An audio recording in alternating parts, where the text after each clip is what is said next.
Une nouvelle vidéo type Olympiade, on t'a posé ça aux Olympiades, à savoir la question 4 puissance x plus 6 puissance x est égal à 9 puissance x. Résout ça dans R. Comment on fait? Normalement, on n'est pas habitué à faire ce genre de calcul là, on sait faire des calculs qui sont algébriques avec des fonctions polynomiales, mais là avec des puissances c'est toujours un petit peu compliqué et on se dit mais comment c'est possible? Est-ce qu'on trouve une solution, deux solutions? Comment on trouve qu'elles sont uniques? Comment on les détermine? Écoute, tout ça, ça va être dans cette vidéo là. Je vais te montrer ça de A à Z proprement, rigoureusement. C'est parti mon gars, si t'es pas habitué, je t'encourage à me soutenir et si jamais tu veux regarder d'autres vidéos de ce style là, j'en ai déjà fait en amont, t'as plus qu'à les voir à la fin de la vidéo. Et si jamais tu veux le faire, tu peux faire pause, regarder la correction juste après et m'écrire en commentaire si jamais t'as des questions. Allez c'est parti, on y va. Alors tu sais que maintenant je suis un peu habitué avec les premiers pas, donc on est parti. Premier pas, c'est le moment où tu prends ton crayon, ta feuille et t'essaies de trouver des solutions un peu à bidouiller, parce que ça c'est vraiment le plus important en maths, c'est tenter de créer des chemins, voir vers quoi on tend, vers ce vers quoi on veut te faire tendre et savoir comment résoudre ce genre de questions. Alors première étape, vu qu'on travaille dans R, c'est on pose un x qui appartient évidemment à quoi? À R. Ok nickel. Donc x appartenant à R. Qu'est-ce qu'on peut faire? Là on voit bien que 4 puissance x c'est tout le temps positif. Pareil pour 6 puissance x, 9 puissance x. Je vois pas de facteur commun possible évident. En tout cas l'idée que je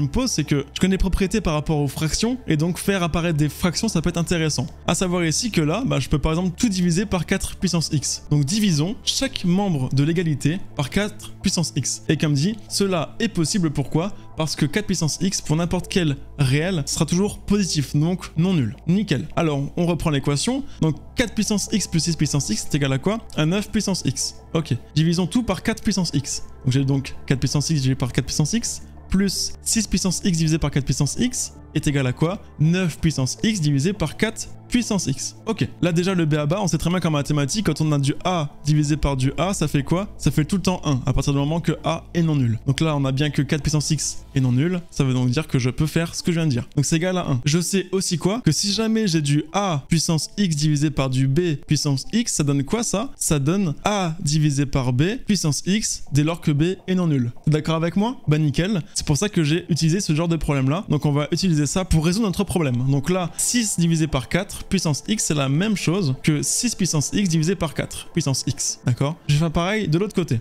Donc là, 9 puissance x divisé par 4 puissance x, c'est quoi? C'est pareil que 9 quarts puissance x. Incroyable. Ok, maintenant, 6 quarts, on peut simplifier. C'est quoi 6 quarts? C'est pareil que 3 demi. Donc 1 plus 3 demi, le tout puissance x. On n'oublie pas le puissance x. Et pareil, 9 quarts, c'est quoi? Eh ben c'est 3 demi au carré. Eh ben oui, parce que 9, c'est 3 au carré, et 4, c'est 2 au carré. Donc c'est 3 au carré divisé par 2 au carré, donc 3 demi au carré, le tout puissance x. Donc là, on a bien l'égalité. J'espère que c'est clair. Bon, maintenant, je vais envoyer ça de l'autre côté pour avoir une égalité avec 0. Donc 0, c'est égal à ça, moins 3 demi puissance x, soustrait de part et d'autre. Donc j'ai bien moins 3 demi puissance x, et pareil, moins 1. Ok, donc si jamais je remets dans l'ordre parce qu'on aime bien mettre la partie littérale à gauche, j'ai pareil, ça est égal à 0. Nickel. Tu as pas un truc qui te choque là? Il y a pas un truc qui te, paf, te tape à l'œil? Bah si, on a 3 demi puissance x ici, et pareil, 3 demi puissance x là. Moi, je te propose de faire un truc, on le fait rarement, mais quand on peut le faire, c'est hyper intéressant. Donc on va faire un changement de variable. On va poser que petit u par exemple, ça sera égal à 3 demi puissance x. Évidemment, c'est ce que j'ai écrit là. Oh là là. T'avais pensé à ça? J'espère, hein, ça peut être intéressant, vraiment, je te jure. Hein. Donc dès lors, si jamais j'écris ça, donc notre gros bordel ici là, ça c'est égal à quoi grâce à notre changement de variable? Et ben c'est égal à u au carré moins u moins 1. J'ai simplement remplacé ça par u. Donc forcément, ça fait bien u au carré moins u moins 1. Ok? Sauf qu'on sait que ça c'est égal à 0. Donc forcément, lui, il est aussi égal à 0. Et ça c'est quoi? Et ben c'est simplement une équation quadratique. Et ça on sait faire, ça on sait faire depuis le lycée, depuis la seconde on sait faire. Et en plus de ça, si jamais t'es intéressé par les maths, ça c'est exactement l'équation caractéristique du nombre d'or. Oh là là, mais c'est magique hein. Donc tu vois le nombre d'or, moi je trouve qu'il est vraiment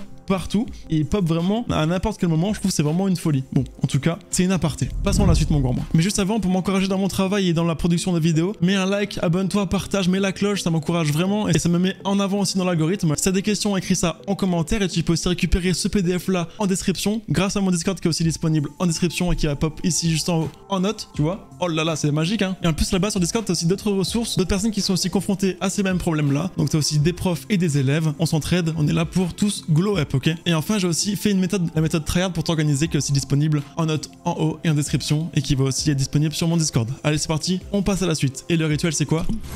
Un instant café pour récupérer un peu de voix. J'espère que t'as liké. Allez, on passe à la suite. Bon bah là, du coup, on va simplement calculer le discriminant. Ça, tu sais faire, donc je t'encourage à le faire pour t'entraîner encore une fois. Donc calculons le discriminant. Alors delta, je te rappelle que la formule c'est b carré moins 4ac. Ici, je te rappelle qu'on avait du u carré moins u moins 1 qui est égal à 0. Donc grâce à notre formule, on trouve que delta est égal à quoi? Et ben à ça. Ok, on va simplement remplacer.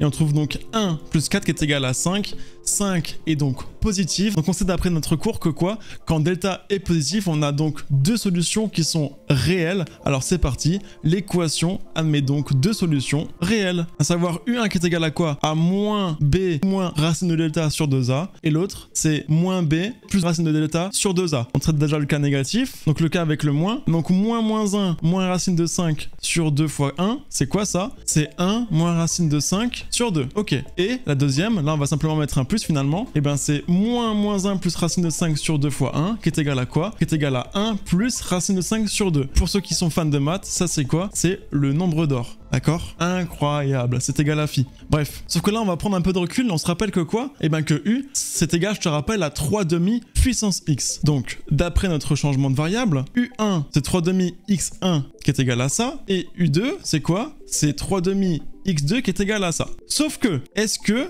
ça c'est positif? 1 moins racine de 5, il est plus grand que 1, donc 1 moins racine de 5, ça va être négatif. Cependant, il est clair que pour n'importe quelle valeur de x, ça c'est positif. C'est comme la fonction exponentielle, c'est tout le temps positif, d'accord? Quelque chose positif à la puissance, ça sera toujours positif. Donc il est donc impossible que ça ce soit égal à ça. Pourquoi? Parce que comme j'ai dit, 1 moins racine de 5, c'est négatif. Donc 1 moins racine de 5 sur 2, c'est négatif. Et donc, 3 demi puissance x, c'est négatif. Contradiction, tac tac tac, oh là là, l'enfer. Contradiction, tu vois, parce qu'on sait que ça c'est vrai, ça c'est faux maintenant. On tombe sur un truc qui n'est pas possible, donc ça veut simplement dire que la solution n'est pas envisageable, c'est pas une solution. On rejette alors la solution 1 moins racine de 5 sur 2. Ok, conclusion. Donc d'après notre raisonnement, en fait, il ne nous reste plus qu'une seule solution, à savoir celle-ci. Bah écoute, on est reparti, on va simplement maintenant résoudre l'équation 3 demi de x qui est égal à 1 plus racine de 5 sur 2. Donc il ne reste plus qu'à résoudre ce que je viens de te dire là.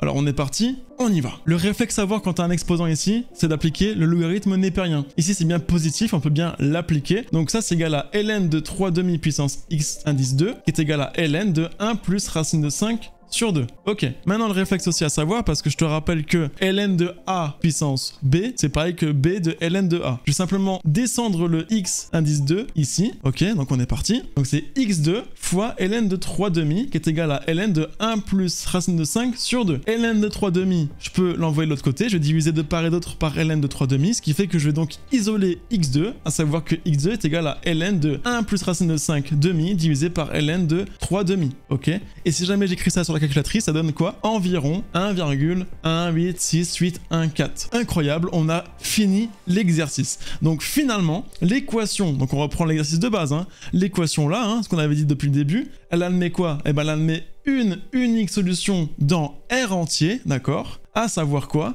À savoir x qui est égal à ln de 1 plus racine de 5 sur 2 divisé par ln de 3 demi qui est environ égal à 1,18. Et maintenant, si jamais tu veux avoir une vision globale du problème, envers c'est la courbe représentative en fait de 4 puissance x plus 6 puissance x, ok? Tu vois les croissantes comme ça. Et pareil pour 9 puissance x en rouge. Sauf que là, dans cette partie-là, ils vont jamais s'intersecter d'après notre problème, d'après notre résolution. Par contre, un endroit par ici, ça va s'intersecter. C'est pour ça que j'ai fait un autre graphique, je te montre ici. Et tu vois bien que là, dans la pente montante, on va intersecter une seule fois les deux courbes en un point ici A, d'accord? Donc si on descend, pam, pam, pam, pam, pam, pam, pam, pam, on tombe sur environ 1,2. Et oh là là, incroyable, c'est ce qu'on a trouvé. C'est la solution là en fait, tu vois. Donc graphiquement, ça valide bien nos propos. C'est intéressant de vérifier ça après grâce à ta calculatrice. Donc finalement, on a bien réussi l'exercice, on a bien trouvé l'unique solution de ce problème là, ok? J'espère que c'était clair, j'espère que tu as trouvé ça si jamais tu l'as fait de ton côté. En tout cas, si jamais tu veux récupérer tout ça, c'est disponible en description sur mon Discord. Pour me soutenir vraiment, ça te coûte rien, abonne-toi, partage, mets un like, mets écris un commentaire. Si tu as des questions, écris aussi en commentaire. Si tu as des avis à me donner, écris ça en commentaire. Je réponds à tout le monde. En tout cas, pour regarder d'autres vidéos, regarde, t'as le bouton là pour t'abonner, là pour une playlist et là pour la dernière vidéo. T'as plus qu'à te régaler, franchement, le travail il est pré-mâché, t'as plus qu'à foncer, à t'entraîner. En général, c'est du niveau lycée. Alors force à toi, je crois en toi, n'hésite pas si jamais t'as des questions. Allez, ciao.